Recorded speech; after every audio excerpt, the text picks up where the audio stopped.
आंगनवाड़ी महिलाओं से मिला। आंगनवाड़ी की महिलाएं देश को चलाती हैं, दिन भर मेहनत करती हैं, अलग अलग काम करती हैं, इसीलिए इनकी सुनवाई होनी चाहिए, इनकी इज्जत होनी चाहिए।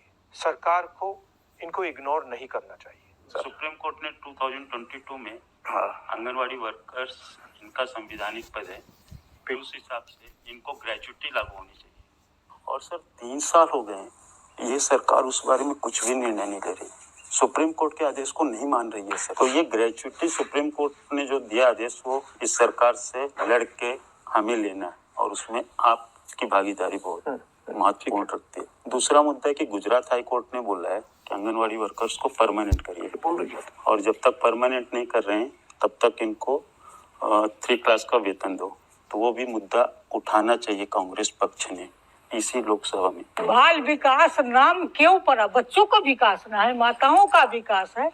आज देश से कुपोषण दूर हुआ कि नहीं हुआ, ये हमारे स्वर्गीय इंदिरा गांधी जी का है, जिस समय के हम लोग शुरू किए थे। आप कुछ कहना चाहते हैं? राशन हम पकाते हैं आंगनवाड़ी सेंटर में, उसका फ्यूल का खर्च जो मिलता था वो नहीं दे रहे। 2 साल से जेब से सारा पैसा खर्च हो रहा है। आंगनवाड़ी वर्कर से सुपरवाइजर प्रमोट होने थे 5 साल से, उसका बैन लगा के बेनिफिट कुछ नहीं देना चाह रही है सरकार, लेकिन काम सारा राज्य सरकार वर्कर से ले रही है फ्री में, और अपनी वाहवाही करने में लगे रहते। बेसिकली चाहते हो कि परमानेंट किया जाए जी, और बोनस ग्रेचुइटी दी जाए।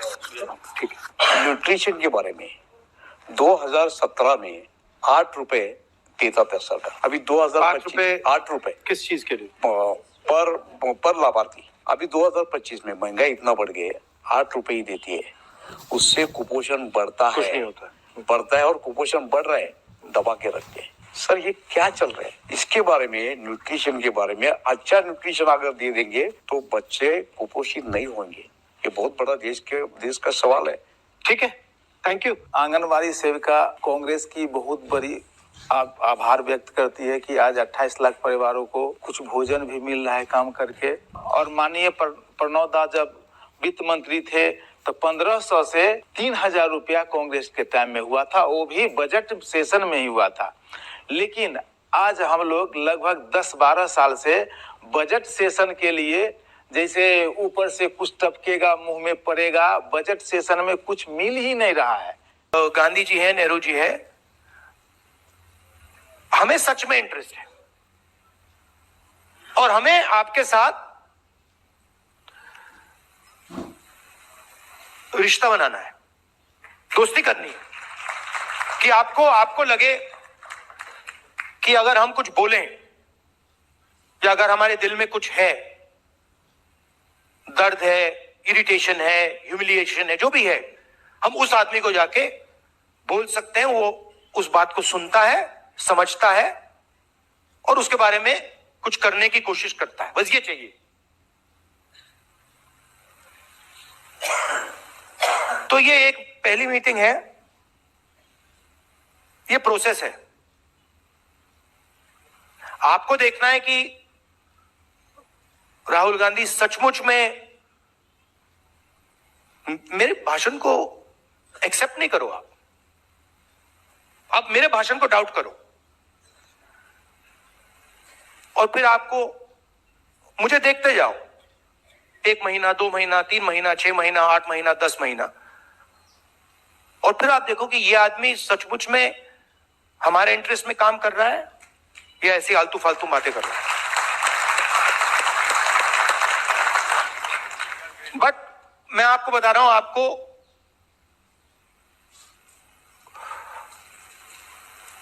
कॉन्फिडेंट रहना चाहिए। ये कुछ नहीं कर सकते हमारे, ये बीजेपी वाले इनकी बस की नहीं है, ये देश को नहीं चला सकते। ये फ्रॉड है, पूरे फ्रॉड है, टोटल फ्रॉड है, ये मैं बता रहा हूं आपको। ये प्रॉब्लम क्या है कि हम लोगों में यूनिटी नहीं है, हम लोग बटे हुए हैं। जिस दिन हम लोग एक हो गए ना, ये भाग जाएंगे। मेरा पंजाब में हमारा एक कार्यकर्ता एक दिन मुझसे मिला, कहता है राहुल जी, आप जिस दिन ये कांग्रेस पार्टी की जो ओरिजिनल बेस है, जिस दिन ये एक हो गई ना, ये सब आरएसएस वाले भागेंगे यार।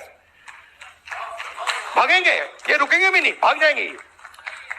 तो थोड़ा सा यूनिटी पे काम करना है, दूसरे की भी सोचनी है। जैसे आपने बिल्कुल सही बोला, मैंने कहा दलितों का नाम लिया और मैंने गलती की, मैंने अति पिछड़ों का नाम नहीं लिया, लेना था। तो सबको लेकर आगे चलना है। दलितों की इश्यूज थोड़ी अलग है, अति पिछड़ों की थोड़ी अलग है, माइनॉरिटीज की थोड़ी अलग है, बट सुनकर सबको एक साथ लेकर आगे चलना है। और एक मुझे लगता है शायद थोड़े साल लगेंगे, बट जो एक प्रकार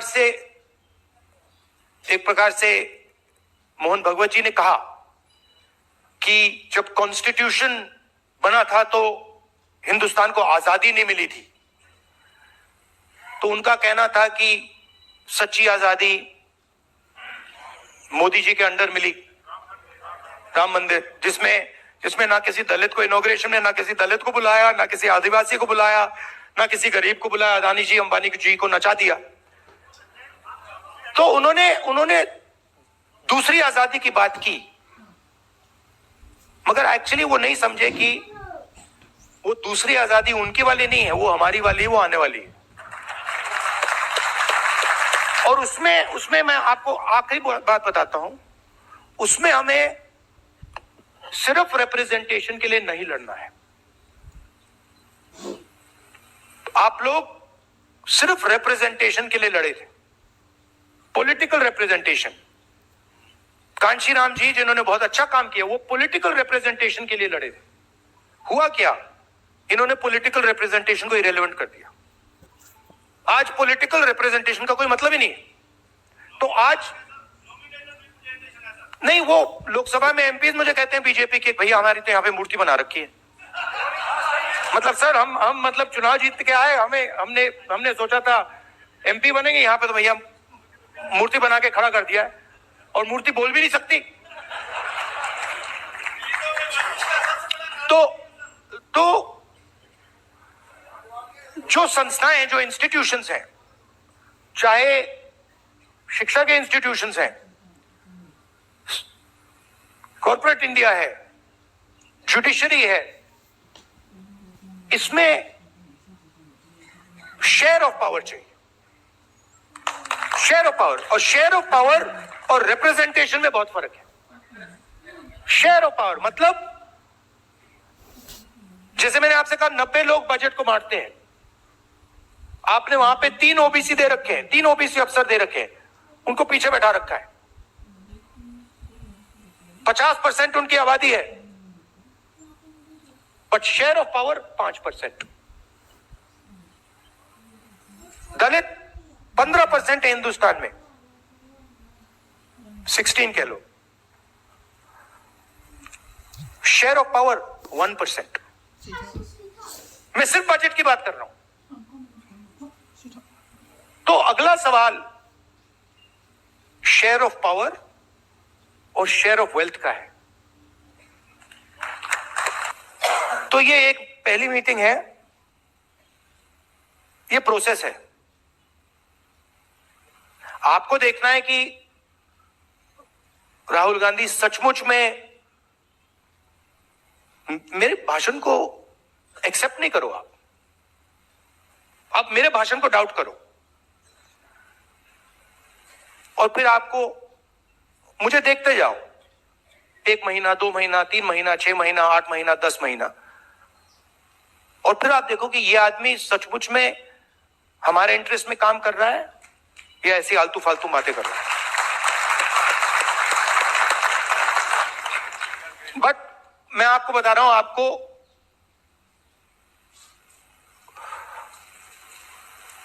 कॉन्फिडेंट रहना चाहिए। ये कुछ नहीं कर सकते हमारे, ये बीजेपी वाले इनकी बस की नहीं है, ये देश को नहीं चला सकते, ये फ्रॉड है, पूरे फ्रॉड है, टोटल फ्रॉड है, ये मैं बता रहा हूं आपको। ये प्रॉब्लम क्या है कि हम लोगों में यूनिटी नहीं है, हम लोग बटे हुए हैं। जिस दिन हम लोग एक हो गए ना, ये भाग जाएंगे। मेरा पंजाब में हमारा एक कार्यकर्ता एक दिन मुझसे मिला, कहता है राहुल जी, आप जिस दिन ये कांग्रेस पार्टी की जो ओरिजिनल बेस है, जिस दिन ये एक हो गई ना, ये सब आरएसएस वाले भागेंगे, यार भागेंगे, ये रुकेंगे भी नहीं, भाग जाएंगे ये। तो थोड़ा सा यूनिटी पे काम करना है, दूसरे की भी सोचनी है। जैसे आपने बिल्कुल सही बोला, मैंने कहा दलितों का नाम लिया और मैंने गलती की, मैंने अति पिछड़ों का नाम नहीं लिया, लेना था। तो सबको लेकर आगे चलना है। दलितों की इश्यूज थोड़ी अलग है, अति पिछड़ों की थोड़ी अलग है, माइनॉरिटीज की थोड़ी अलग है, बट सुनकर सबको एक साथ लेकर आगे चलना है। और एक मुझे लगता है शायद थोड़े साल लगेंगे, बट जो एक प्रकार से मोहन भगवत जी ने कहा कि जब कॉन्स्टिट्यूशन बना था तो हिंदुस्तान को आजादी नहीं मिली थी, तो उनका कहना था कि सच्ची आजादी मोदी जी के अंडर मिली, राम मंदिर, जिसमें ना किसी दलित को इनॉग्रेशन में, ना किसी दलित को बुलाया, ना किसी आदिवासी को बुलाया, ना किसी गरीब को बुलाया, अदानी जी अंबानी जी को नचा दिया। तो उन्होंने दूसरी आजादी की बात की, मगर एक्चुअली वो नहीं समझे कि वो दूसरी आजादी उनकी वाली नहीं है, वो हमारी वाली है, वो आने वाली है। और उसमें मैं आपको आखिरी बात बताता हूं, उसमें हमें सिर्फ रिप्रेजेंटेशन के लिए नहीं लड़ना है। आप लोग सिर्फ रिप्रेजेंटेशन के लिए लड़े थे, पॉलिटिकल रिप्रेजेंटेशन। कांशी राम जी जिन्होंने बहुत अच्छा काम किया, वो पॉलिटिकल रिप्रेजेंटेशन के लिए लड़े थे। हुआ क्या, इन्होंने पॉलिटिकल रिप्रेजेंटेशन को इरेलेवेंट कर दिया। आज पॉलिटिकल रिप्रेजेंटेशन का कोई मतलब ही नहीं है। तो आज नहीं, वो लोकसभा में एमपीज मुझे कहते हैं बीजेपी के, भैया हमारी तो यहाँ पे मूर्ति बना रखी है। मतलब सर हम मतलब चुनाव जीत के आए, हमने सोचा था एमपी बनेंगे, यहाँ पे तो भैया मूर्ति बना के खड़ा कर दिया है, और मूर्ति बोल भी नहीं सकती। तो जो संस्थाएं हैं, जो इंस्टीट्यूशंस हैं, चाहे शिक्षा के इंस्टीट्यूशंस हैं,